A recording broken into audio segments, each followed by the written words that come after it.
Hey guys, Michael Beresford here from Open Wealth to do today's Property Wealth Workout of the Day, or the Wealth WOD. This one's for Joe. G'day Joe, glad you're getting some value out of the information that we put out there and you're enjoying the WODs. It's why we do them. It's great to hear.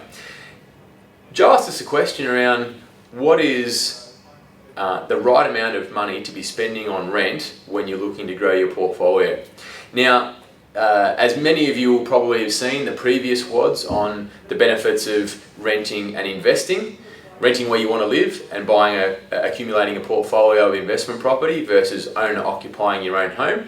For those of you that haven't seen that, up in the search field, top right-hand corner of the page, just type in rent and search, scroll down, you'll find WOD number 122, where I give a full explanation of those two circumstances. But we won't go through all of that today because it is about 5 to 7 minutes long.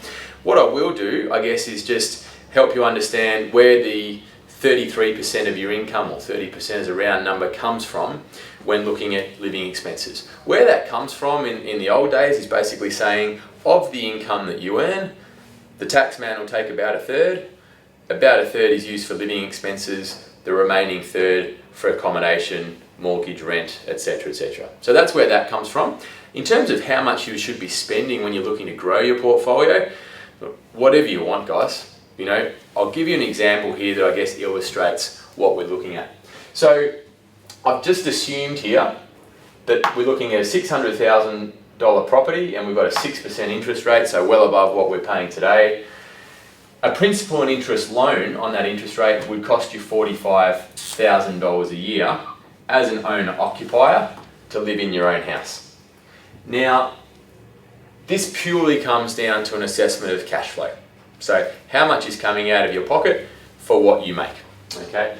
Now, if you, instead of buying your own home, if you buy an investment property, worst case, look, it's going to be probably paying for itself on today's conditions, but worst case, it's going to cost you $100 a week out of pocket after rent, after tax. So that's $5,000 for the year.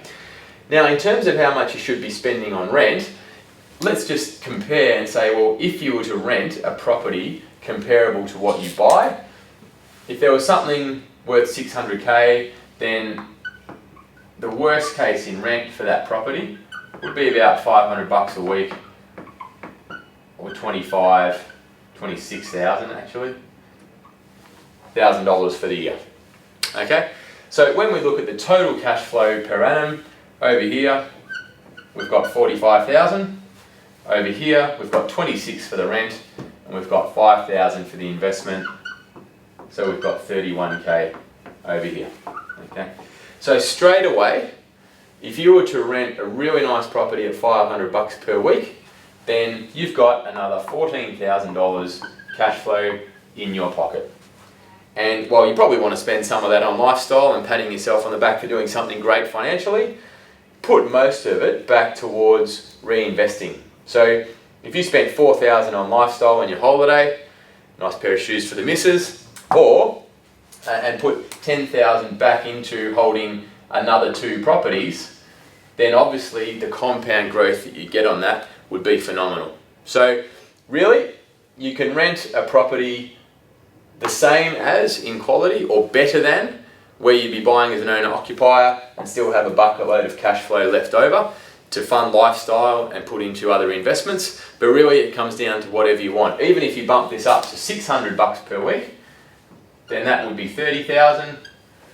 This would become 35, and you're still 10,000 better off. So at the end of the day, this is a better way to use your money. Rent where you want to live, whatever that costs you. Just make sure that you're doing something with the surplus and not wasting it.